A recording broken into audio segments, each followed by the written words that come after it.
Pela graça de Deus, vamos terminar esta sequência de estudos em 1 Timóteo 2 e no versículo 7, mas vamos ler a partir os versículos antes, a partir do versículo 5. 1 Timóteo 2, 5. Porque há um só Deus e um só mediador entre Deus e os homens, Jesus Cristo, o homem, o qual se deu a si mesmo em preço de redenção por todos para servir de testemunha a seu tempo. Para o que, diga a verdade em Cristo, não minto, fui constituído pregador e apóstolo e doutor dos gentios na fé e na verdade. Eu quero fazer aqui um esclarecimento sobre a ordem das palavras. Eu, de facto, na semana passada comecei por fui constituído para o que? Fui constituído pregador e apóstolo. Porquê? Porque no original, no grego, não está por esta ordem. Não é assim tão importante quanto isso. E eu, como fui pegar nas palavras por ordem como elas estão no original e noutras versões também, por exemplo, na Almeida Corrigida Fiel, eu não sei se alguém tem por esta ordem. Tens? Para o que fui constituído. Exatamente. Essa é a Almeida Corrigida Fiel. Não é que as outras estejam mal, mas tem a ordem das palavras é ligeiramente diferente. Ou seja, ele só diz diga a verdade em Cristo, não minto, é logo a seguir apóstolo. Porque provavelmente era uma das questões em que mais colocavam em causa o seu apostolado. Não só na altura, mas também ainda hoje, como nós iremos ver, se Deus quiser, muitos põem em causa o seu apostolado de várias maneiras. E uma das maneiras é alguns hoje chamarem-se apóstolos. E quando o Paulo é o apóstolo dos gentios. Então vamos só relembrando esta expressão, ele repete-a em 1 Timóteo 1,11, a mesma expressão, para o que fui constituído apóstolo pregador, apóstolo e doutor dos gentios, para o que significa que há um propósito de Deus não está a fazer isto ao calhas. Esta chamada de Paulo não foi tipo, ora bem, Israel rejeitou a minha mensagem, então vou arranjar outro apóstolo. Não foi. Então já tinha isto tudo planeado antecipadamente, desde a eternidade passada, e foi no seu kairos idios, que significa a seu tempo, o tempo certo, que Deus pôs em marcha este plano.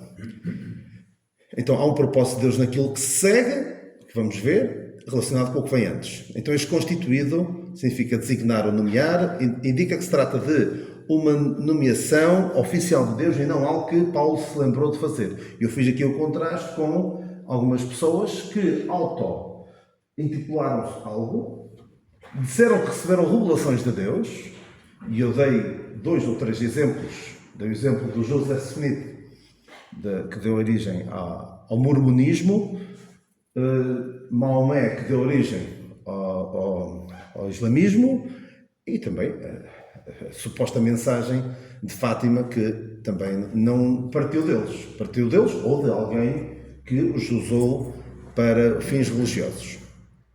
E vimos que muitos buscam posições e títulos por iniciativa própria e não da parte de Deus. Vimos o caso de Napoleão, Saul e Uzias, reis que quiseram tomar a iniciativa de fazer algo que não era suposto fazerem. Absalão e Adonias, filhos de Davi, quiseram ser reis quando não era a altura e nem sequer o reino estava destinado a eles. Vemos também que havia os escribas, os fariseus, gostavam muito de títulos, ou seja, pessoas que chamam para si um foco, e não é algo que venha de Deus. Porque, por exemplo, os fariseus estavam em as suas práticas, nesta passagem mesmo, ele diz, fazei tudo quanto vos disser, não procedais conforme as suas obras. Nesta passagem de Mateus 23. Simão Mágico dizia que era uma grande personagem. Havia alguns do tempo de Paulo que alguns se louvavam a si mesmos. Imaginem aqui alguém que se gaba a si mesmo. É algo que me incomoda bastante, principalmente nos crentes. Alguém que sente necessidade de se estar a elevar, a dizer eu sou isto, eu sou aquilo. Paulo não é assim. Paulo é, pela graça de Deus, sou o que sou. Eu sou o mínimo dos apóstolos. E bem, alguns dizem que Paulo tinha a mania que era o maior de todos. o que não é verdade. Mas havia alguns. E estes medem a si mesmos, que nós vemos em 2 Coríntios 10, qual é a ideia de medem a si mesmos? É eu sou a medida de todas as coisas. Ou seja, se há alguém que é um bocadinho mais rígido do que eu, está a ser fariseu. Se alguém é um bocadinho mais flexível do que eu, está a ser um deixa andar. Portanto, eu é que sou o padrão. E o padrão não somos nós, é a palavra de Deus. E havia no tempo de Paulo falsos apóstolos, que são obreiros fraudulentos e que se transfiguravam de apóstolos de Cristo. Pessoas que foram constituídas por quem? Não por Deus, mas por si mesmos. E aqui também esta passagem daqueles que dizem que ser apóstolos e não o são. Lemos isso em Apocalipse. E o anticristo que quererá tomar o lugar de Deus. Não foi Deus que o constituiu como seu substituto, como seu sucessor, mas ele vai querer tomar esse lugar.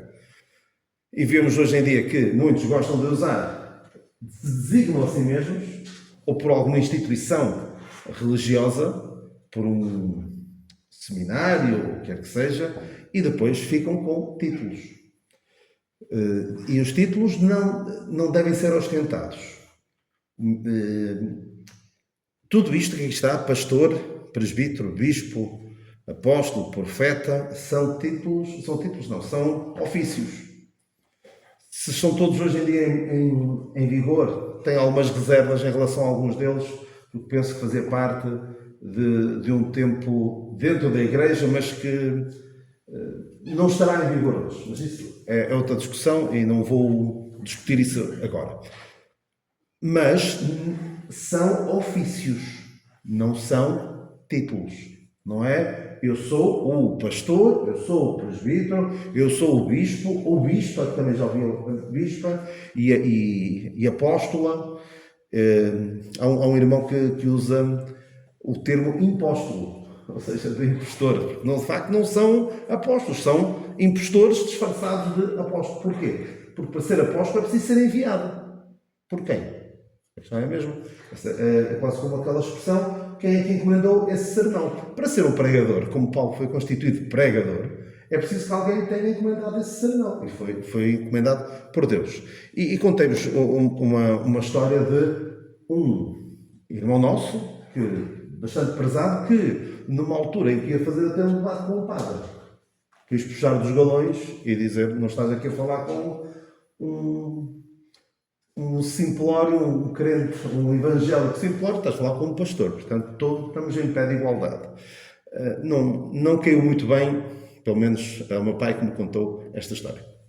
Então, vemos aqui os contrastes, os que se designam a si próprios. A autoridade é própria, os que são designados por Deus, a autoridade é de Deus. Uns procuram prestígio e poder, enquanto outros procuram servir. E eu dei-vos o exemplo de Febe. Febe não estava preocupada se era diaconisa ou não. Alguns olham para a passagem de Romanos 16, 1 e 2, penso que é 16, 1. É 16, 1. Recomendo depois Febe, a qual? Certo. E o termo, penso que é diáconos. E alguns querem pegar naquilo e não interpretar aquilo como um verbo, mas como um título. Pessoas como Febe não estavam minimamente preocupadas com títulos, estavam preocupadas em servir. E é triste que a palavra ministro, que é servo, não é? Hoje em dia esteja tão maltratada, não é? Por exemplos claros, nós vimos ainda esta semana de ministros que não estão a servir, não estão a fazer o seu trabalho, pelo menos a opinião pública diz que não estão a fazer o trabalho da melhor forma. Os que são designados procuram títulos e reconhecimento humano, mas aqueles que servem segundo a palavra de Deus e são designados por Deus são reconhecidos pelo serviço na obra. Uns agem com base humana, uns agem com base humana e procuram que os que os ouvem ajam de uma certa forma. Mas o que é que aquele que é designado por Deus quer ver nos crentes? Ações espirituais, que as pessoas se comportam de uma determinada maneira, mas movidos pelo Espírito.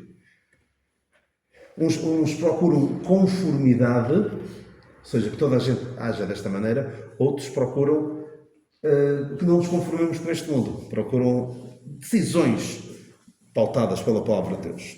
Uns causam divisão e engano, mas aqueles designados por Deus buscam a unidade e a edificação dos crentes. Uns, lá está, gostam dos títulos, os outros estão preocupados em exercer o ministério. Uns querem o centro em si próprios. Eu, por exemplo, vocês já ouviram certamente esta expressão, e eu não estou a dizer que as pessoas em causa o busquem, mas eu ficaria tão incomodado. Mas há pessoas que não têm essa noção e usam. Se alguém me dissesse, eu vou à igreja do fulano de tal,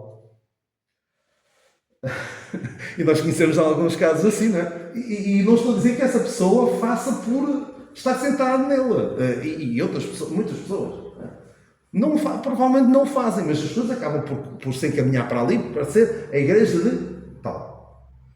E não deve ser. Não deve ser, mas alguns que buscam isso. Um é sentado no líder, outro é Deus é o centro. Uns procuram ganho material, cuidando que a piedade é causa de ganho, outros querem é fruto espiritual. A maior recompensa vou dar um exemplo, de um professor, não é o que recebe no dia 23 de cada mês. Não é. É claro que é importante, não é? Mas ter um aluno que mais tarde vem dizer, olha, foi meu professor e eu, graças a si, consegui isto, consegui aquilo, sem si não teria conhecido. Ou foi por causa que eu fui para matemática. Alguns, se calhar, podem dizer, olha, foi por causa que eu não fui, que eu deixei de gostar de matemática. Toda a gente diz, eu comecei a deixar de gostar de matemática porque tive um professor no 6º ano e desmotivou-me e não sei o quê. E o que é que eu quero dizer com isto? O ganho material é importante, mas ver os crentes a ter atitudes espirituais, isso é a maior paga. Reparem que naquela passagem em que Paulo diz, cheio estou, depois que recebi de Epafrodito, que da vossa parte me foi enviado, em Filipenses 4, ele estava cheio de quê? De dinheiro? Era o dinheiro que o enchia. O dinheiro era uma miséria, que os filipenses eram pobres, para além da nossa imaginação. Era a atitude de sacrifício deles. Ele percebeu, estes crentes estão a assimilar aquilo que eu lhes estou a ensinar. Isso é a maior paga. E quem é designado por Deus fica contente, não quando recebe muito, mas sim quando vê os crentes a terem atitudes corretas. Como é que é a passagem? 4? Aqui, 18. Mas bastante tenho recebido e tenho abundância. Cheio estou, depois que recebi de Epafrodito o que da vossa parte me foi enviado, como cheiro de serenidade e sacrifício agradável e aprazível a Deus. É isto que dá gosto ao obreiro designado por Deus. Pregador. O pregador deve ter uma postura, noção de quem o enviou. Com autoridade, com formalidade, clareza, solenidade, autoridade, vemos isso tudo. E deve ser transmitido exatamente como recebeu. Não é adaptar consoante a audiência. Eu admito que já o fiz. Eu já dei mensagens aqui, que já fui a outras igrejas, e como sei que é um problema, para mim é um problema, eu passo à frente aquela parte, porque sei que há um problema ali, e adapto. O pregador não devia adaptar. Saltar aquela parte. Mas às vezes não é fácil, não é fácil. E preciso ser corajoso, particularmente quando a mensagem é popular. Mas não espero que compreendam. Eu estou a ser sincero, não é? Poder só dizer isto e não admitir. Mas também porque às vezes são questões de foro interno da igreja, eu posso não concordar, mas também não vou para ali dizer vocês têm de fazer assim ou sabe. Então o pregador precisa de ser um verdadeiro keros, que é aquele que transmite a mensagem, traz consigo a carga do imperador, do rei, e não uma pessoa que vai só entreter pessoas. E eu costumo dizer, há pessoas que têm um público à sua frente, às vezes de milhares, há chamadas igrejas, com milhares de pessoas. Há onde procurar ele chama-se Joel Osteen, O-S-T-E-N. O-S e teen, como teenager. Joel Osteen, ele é do Texas, acho eu. E aquilo é medonho. Uma pessoa muito bem falante, com muito boa apresentação, e tem ali um espetáculo. Então, entreter as pessoas, embalar as pessoas a caminho do inferno. Porque não se ouve ali a falar da necessidade que elas têm de se reconciliar com Deus. E escreve livros sobre prosperidade. É tremendo. É tremendo, mas infelizmente há alguns que preferem isso do que mexer em temas complicados e depois perder pessoas. Em completo contraste, está um irmão nosso que faleceu há menos de um mês, penso eu, que foi o John MacArthur. John MacArthur, que até, ainda há bocado estavam a lembrar dele, porque alguns até metem o nome deles na Bíblia. Há Bíblias de John MacArthur, também tem algumas com nomes. E claro que o objetivo deles não é, acho eu, não é a sua projeção, mas não é o ideal. Então, John MacArthur contam que quando começou a pastorear a igreja, que pastoreou durante décadas, partiu a louça toda à entrada. Tipo, no primeiro sermão, disse o que tinha a dizer. Houve pessoas que saíram, mas fez ali uma triagem. As pessoas não querem ou não gostam de ouvir, olha, não ouçam. Não precisamos aqui de pessoas. Eu não tenho comigo o sermão, nem o ouvi, mas estou só a dizer o que ouvi falar sobre esse sermão. O Simão é que me contou isso e conta que ele pôs tudo direitinho, como deve ser, e é com estes que vamos continuar. Os outros saem, mas este tal, o entertainer, não, anda ali a embalar as pessoas a caminho do inferno. Não deve ser alguém que tem umas opiniões e depois aproveita que está em cima do púlpito para dizer o que acha. Não deve ser um mental coach, uma pessoa motivadora, uma pessoa que só vai dizer umas frases para te fazer sentir bem. Não, o Evangelho fere. Não deve ser um filósofo, alguém que fala tão bem, mas ninguém percebe. E a linguagem deve ser acessível. Também não deve ser alguém que aproveita o facto de estar no púlpito para transmitir as suas opiniões políticas. Não deve ser alguém que também anda a saltar de uma passagem para a outra, consoante as suas opiniões. É um pouco o opinadeiro. O vendilhão de bênçãos, aquele que promete que Deus vai fazer tudo e mais alguma coisa, mesmo coisas que não faz hoje, e promete. Aquele que improvisa, que não se preparou e tem uma coisa na cabeça, uma notícia que ouviu e começa a falar daquilo e depois dizer umas coisas e vai montar ali uma mensagem. Assim, às vezes, aqui não tem acontecido muito. O pregador faltar já não acontece há muito tempo, não é? Penso que não é comum. Mas às vezes é preciso improvisar porque o pregador, por alguma razão, não veio. Isso é uma coisa. E se me dissessem, olha, daqui a 5 minutos tens de falar, eu provavelmente ia tentar ver algo que já tivesse preparado, ou mesmo que não tivesse os apontamentos, mas nunca deve-se subir ao púlpito. Olha, o Senhor na hora vai dizer-me. Isso, como dizia alguém, é um conselho. Aquele conselho que o Senhor diz, quando fores às autoridades, não tenhas cuidado daquilo que vais dizer, porque na hora o Senhor vai pôr-vos na boca. E um irmão dizia que isso é um conselho para mártires, não para pregadores. Então um pregador age dessa maneira, está a desrespeitar o que a palavra de Deus diz para hoje. Paulo diz, procura apresentar-te a Deus, aprovado como um obreiro que não tem de ser envergonhado e que maneja bem a palavra da verdade. Copia e cola, pessoas que copiam quase literalmente mensagens de outros, com ilustrações e tudo.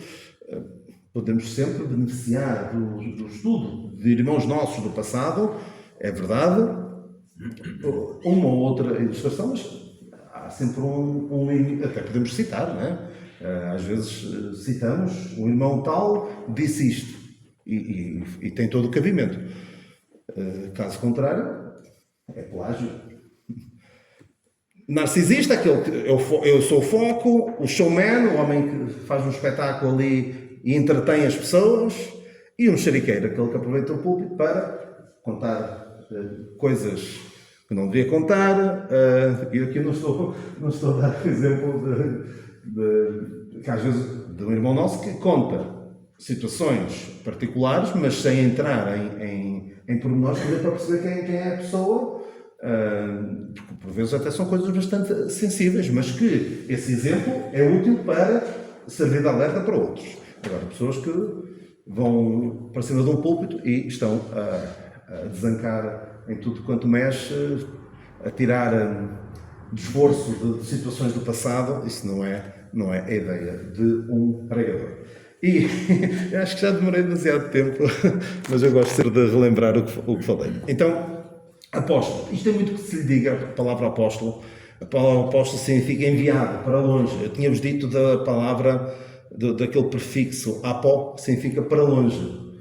Eu falei foi num estudo anterior, falei de uma palavra começada, apolitrosis, exatamente. Apolitrosis, que era aquele que é resgatado para longe do seu estado em que se encontrava. Porque eu até vos disse que o litron é o resgate e o apolitrosis é resgatar e ir para longe, ou seja, é resgate total. Então é uma pessoa que é enviada, apóstolo, é uma pessoa que é enviada para longe e a quem foi delegada autoridade e dada uma missão.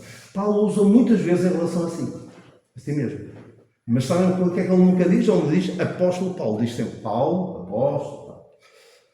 Em quase todas as epístolas há uma ou outra que ele escreve com outras pessoas e não diz isso. E é a referência a si mesmo que ele utiliza mais. É apóstolo, apóstolo, apóstolo, apóstolo. Nem fala algumas vezes ministro, servo também, e prisioneiro, e pregador e mestre 2 vezes, que é esta passagem, e a outra que tem uma expressão parecida. São as expressões que ele utiliza mais, mas apóstolo é de longe a que ele utiliza mais. Não faz por sobranceria, prestígio, desejo de autoridade, necessidade de legitimação, por competir com outros, por ganho pessoal ou autopromoção. Nada disso. Não é para se pôr em bicos de pés. Não é para dizer, olha, para mim que sou apóstolo. O que é que há uma das passagens em que ele diz que é apóstolo, o que é que ele diz? A mim, que sou o mínimo dos apóstolos. Porque persegui a igreja, né? Mínimo dos apóstolos. Mas também há outras vezes tem de dizer que em nada foi inferior aos demais apóstolos, no serviço. Mas ele diz que é o mínimo dos apóstolos porque perseguiu a igreja. Ele não, foi mesmo só pela graça de Deus que ele foi designado apóstolo. Alguém que leia Paulo e acha que ele está aqui a querer promover-se, não percebeu o espírito. Há boas razões para essas frequentes referências. E vamos ver aqui, este está repetido. É importante ele defender a autenticidade do seu apostolado vindo do Cristo glorificado. E vemos isso em Gálatas 1:1, que ele diz logo, ele começa logo por dizer o quê? Paulo, apóstolo, não da parte dos homens, nem por homem algum, mas por Jesus Cristo e por Deus Pai, que o ressuscitou dos mortos. Ele faz muita questão de dizer, não foram os homens, não foi ninguém que me designou por apóstolo, é Jesus Cristo. É também para garantir a recepção da sua mensagem com autoridade. E ele diz em Romanos 1:1, que é outra passagem, Paulo, servo de Jesus Cristo, chamado para apóstolo. Aqui está bem claro que o apóstolo é um cargo, não é um título. Chamado para apóstolo, separado para o Evangelho de Deus. Avisar contra os falsos apóstolos. Ele diz em 2 Coríntios 11:13,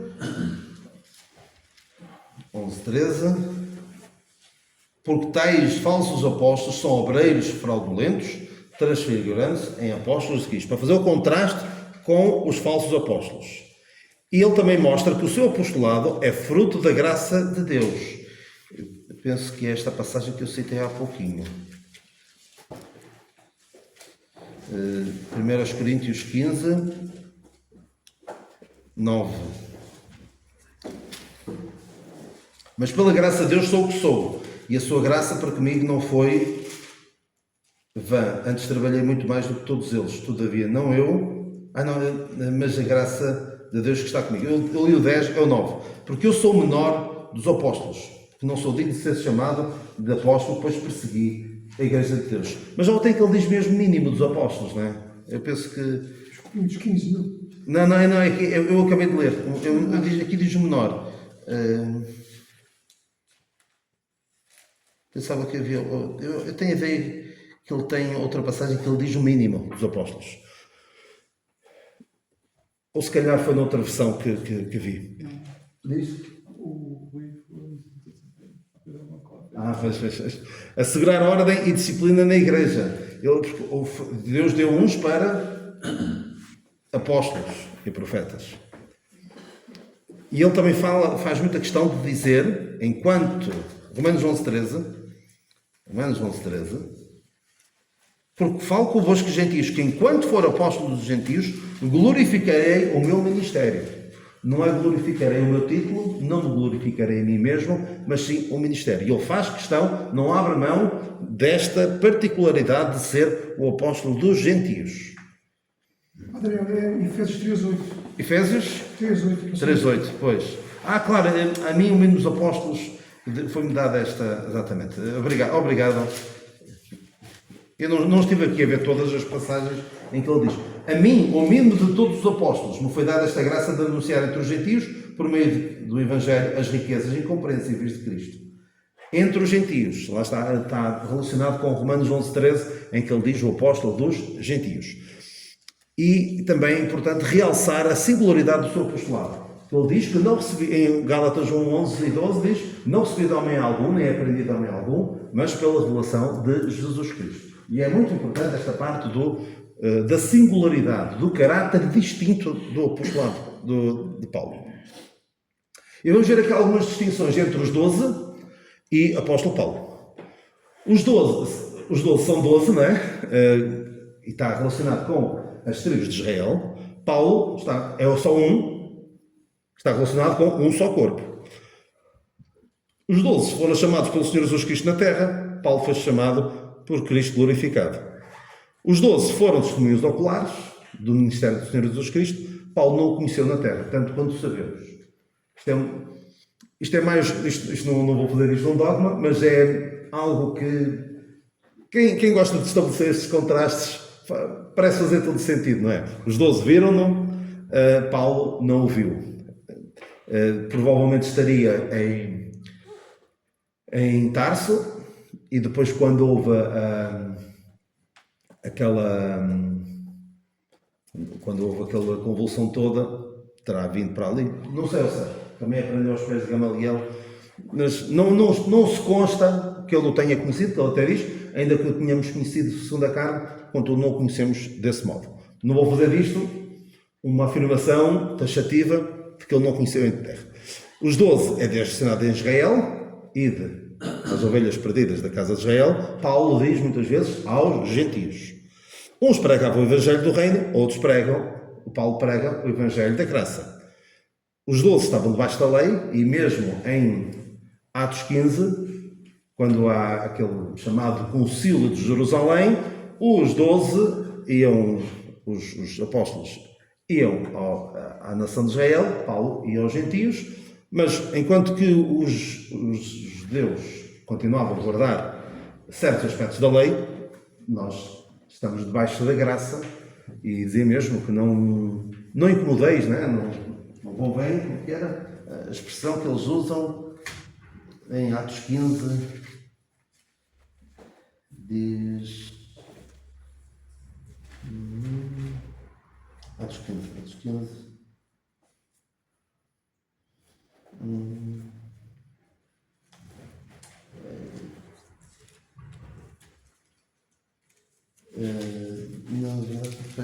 A ideia é que não vamos estar a subcarregar os judeus com estas coisas da lei. Uns esperam o reino, nós esperamos o arrebatamento. A mensagem dos 12 estava baseada na profecia, estava profetizada. Paulo, a revelação que lhe foi dada, era um mistério, algo que nunca tinha sido profetizado. Uns têm uma grande ênfase, batismo na água, Paulo não só diz que não foi enviado não a batizar, ele fala agora de um só batismo. Nós falamos também já há umas semanas, um só batismo não pode ser o batismo na água. Os 12 tinham tudo em comum. Paulo fala de fazermos ofertas aos pobres e cada um dar segundo a sua prosperidade e consoante aquilo que o Senhor tiver posto no seu coração. Vemos os 12 um declínio no livro de Atos, tanto que Pedro não aparece mais depois de Atos 15, creio eu. Acho que é a última vez que aparecem os 12 em Atos 15, ou seja, mais ou menos a meio do livro de Atos, e Paulo vemos uma ascensão. Ela começa a aparecer, a conversa em Atos 9, e depois, há pouco, há aquela situação de Cornélio,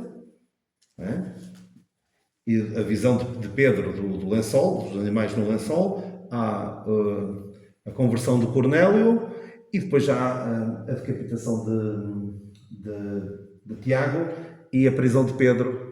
De resto, depois de Paulo entrar em cena, não vemos quase mais nada dos 12 apóstolos. Será que há assim tanto problema em confundir apostolados?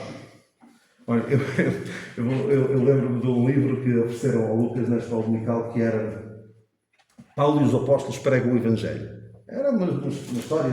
E para as crianças não é assim tão complicado, penso eu, explicar que a boa nova, mas chegamos já à idade adulta e convém que percebamos que há distinções. E quem não distingue o que Paulo pregava daquilo que os 12 pregavam, vai entrar aqui em alguns problemas, creio eu. Há problema de misturar os evangelhos, e o evangelho não é o mesmo. Há o problema sobre para que é que serve a lei, se temos de guardar a lei ou não. Práticas eclesiásticas desatualizadas, como o batismo na água, a circuncisão, a comunhão de bens, dar o dízimo, estas coisas, se não distinguirmos bem o que uns do outro, pode dar em algumas destas coisas. Algumas mais graves do que outras. Querermos apropriar indevidamente bênçãos que Deus prometeu, não através do apostolado de Paulo, mas sim através do apostolado dos 12. A confusão sobre como Deus age hoje, esperar coisas de Deus que Deus não faz, só porque fez de outro tempo. E nós vemos outros a fazer, ou os outros a fazer, porque a mensagem dos 12 estava muito relacionada com a terra, com o que é material, enquanto que a mensagem de Deus para hoje não. Confusão com a esperança de Israel e da Igreja. A frase não é minha, mas gosto de dizer que quem confunde as esperanças não sabe se vai ou se vem. O que é que eu quero dizer com isto? O que é que diziam os 12? Venha o teu reino. Nós podemos dizer algo parecido, é que vá à tua igreja. Não é? Uma coisa é vir o reino, que era o que os 12 esperavam, e alguns esperam isso. Não percebendo bem como é que Deus age hoje, acham isso. Se podemos dizer algo parecido, também não sei ao certo. Não estou bem convencido de que devamos dizer isto. Senhor, leva à tua igreja, o Senhor venha rapidamente. Há quem diga que Maranata significa ora vem Senhor, não é? Eu não sou espírito no grego, como já vos disse, mas há quem diga que é o Senhor vem. É mais um aviso, o Senhor vem, o Senhor pode vir. Aquela expressão que Paulo usa numa das epístolas, diz Maranata.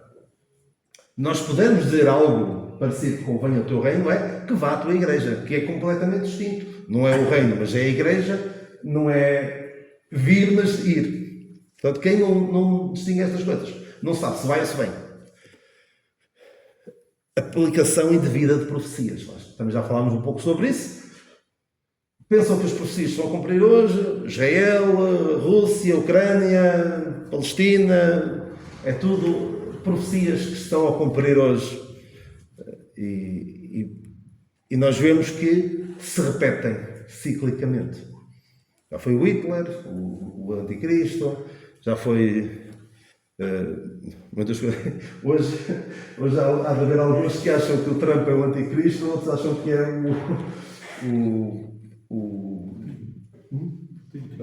assim, que é o Putin, exatamente. Não, mas há alguns nos Estados Unidos que acham que o Trump é o Anticristo, outros acham que é como o Rei Ciro. O Rei Ciro, alguns deles usam mesmo isso. O Rei Ciro foi um homem que não era íntegro, não era um homem crente, mas fazia o papel de Deus, a obra de Deus, como o imperador Ciro, o rei Ciro, que libertou os judeus, mandou os judeus vir para a sua terra. Alguns que rejeitam o apostolado de Paulo. O que é que eles dizem? Alguns. Paulo não foi discípulo direto do Senhor Jesus Cristo. E o que é que nós podemos responder? Paulo foi chamado por Cristo glorificado. Apareceu a mim como um abortivo, e ele fala muitas vezes de que foi chamado pelo Senhor Jesus Cristo glorificado, e faz questão de salientar isso. Paulo não era um dos 12. Paulo tem um evangelho diferente dos outros. E muitos gostam, não vou abrir mão das sãs palavras do Senhor Jesus Cristo. E muitos gostam, não sei se alguém tem uma Bíblia dessas, aquelas que têm as palavras do Senhor Jesus Cristo em vermelho. As chamadas as red letters. E não estou a dizer que esteja errado, tá? É bom para nós sabermos o que é que o Senhor Jesus Cristo disse. Mas o que o Senhor Jesus Cristo disse não é só aquilo. É também o que Paulo escreve. Ele diz que o que vos escrevo são mandamentos do Senhor. E quando ele diz as sãs palavras de Jesus Cristo, não está a referir-se no tempo presente ao que o Senhor Jesus Cristo disse aqui na Terra. Isso tem a sua aplicação e, claro, podemos beneficiar, podemos aproveitar, mas a mensagem que o Senhor Jesus Cristo pregou não é a mensagem que Paulo prega para hoje, para os gentios. Paulo foi perseguidor da igreja. Mas Deus, nós podemos dizer que Deus fez dele um exemplo.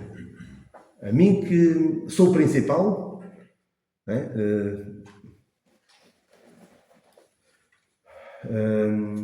esta é uma palavra fiel e digna de toda a aceitação, que Cristo Jesus veio ao mundo para salvar os pecadores, dos quais eu sou o principal, para que em mim, mas por isso alcancei misericórdia, para que em mim, que sou o principal, Jesus Cristo mostrasse toda a sua longanimidade, para exemplo dos que haviam de crer nele, para a vida eterna. Deus fez dele um exemplo. Há até alguns, já ouvi isto, Paulo, alguém crente que dizia isto. Paulo perseguiu a igreja e Paulo provavelmente foi acometido na sua velhice de alguma doença que o tornava muito egocêntrico. E se eu tiver de optar entre o que dizem os apóstolos e o que ele diz Paulo, eu prefiro ir atrás do que diz os apóstolos. Alguém que não entende, sinceramente, o que é que Deus está a fazer hoje. Portanto, é muito importante nós percebermos. Paulo focava-se muito nele mesmo. Usa muitas vezes o quê? A mim, a me, eu, meu. Fala muitas vezes do meu evangelho. O meu ministério. Ele usa a primeira pessoa do singular para salientar a distinção de todos os outros. Era essencial fazê-lo. Há situações em que parece que ele foi até desrespeitoso para com os apóstolos. Gálatas 1 ou 2. Aqueles que foram antes de mim em Cristo, nada me comunicaram. Diz mesmo isso. Parece respeitoso. Então ele vai ter com os 12.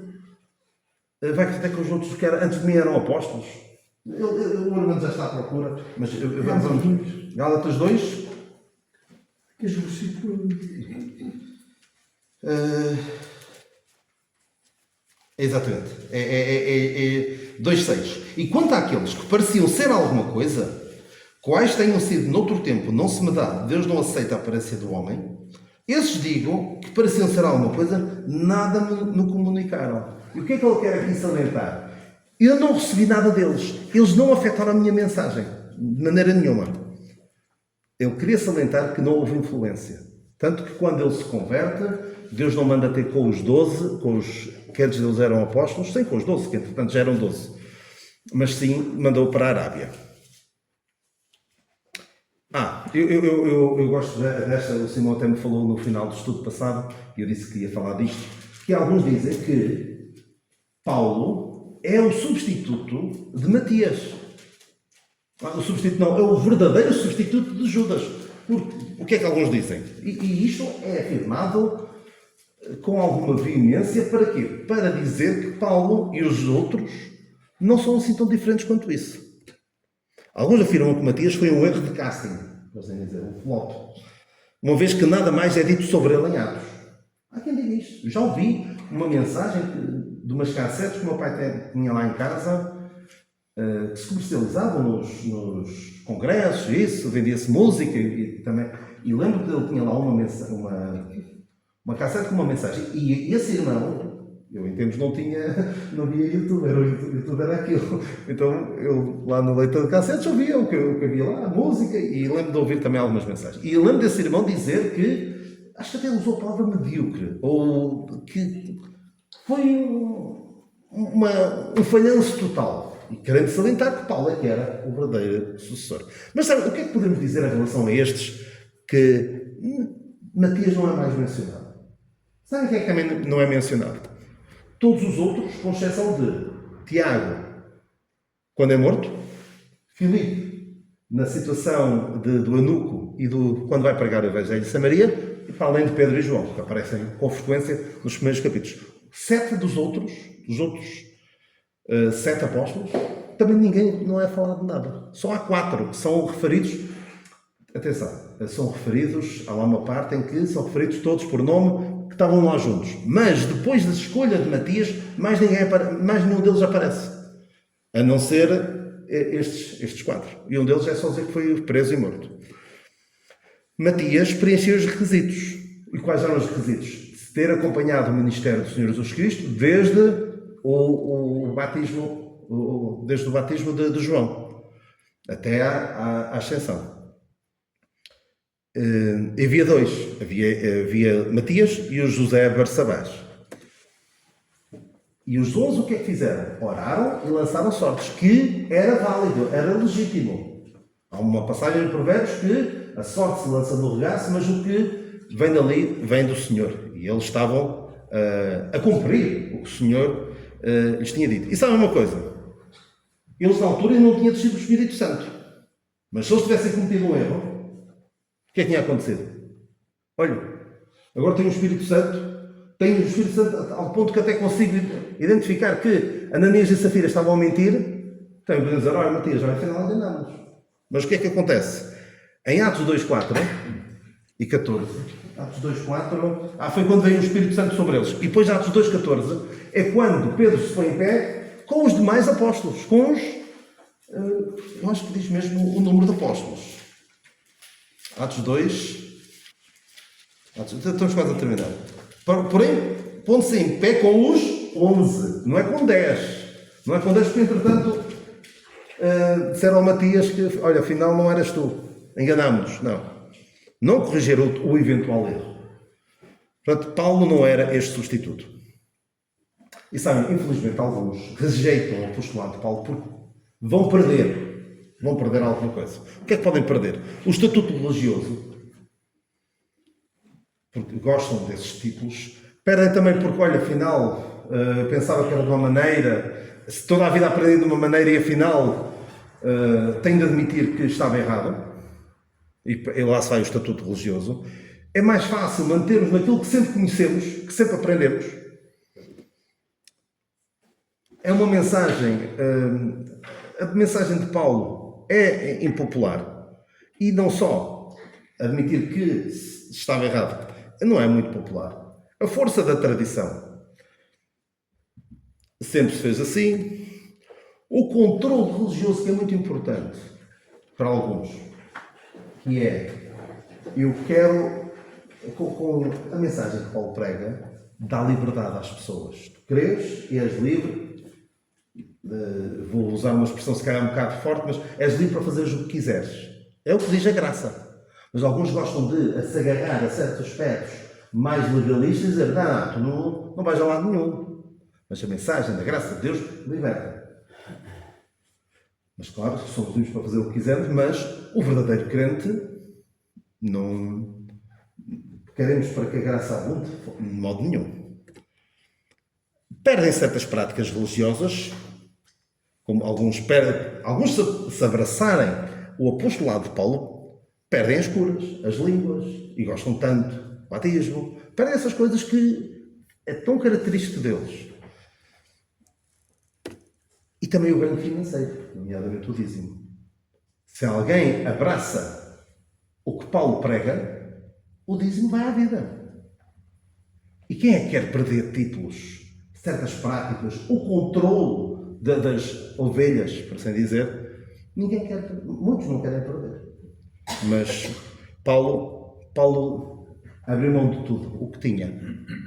Tudo o que tinha do ponto de vista religioso para ganhar a Cristo. Considera estas coisas como tempos para que possa ganhar a Cristo. E a atitude do crente hoje, eu sei que estou a prolongar-me um bocadinho mais, mas é para terminar esta parte do apóstolo. E vou ficar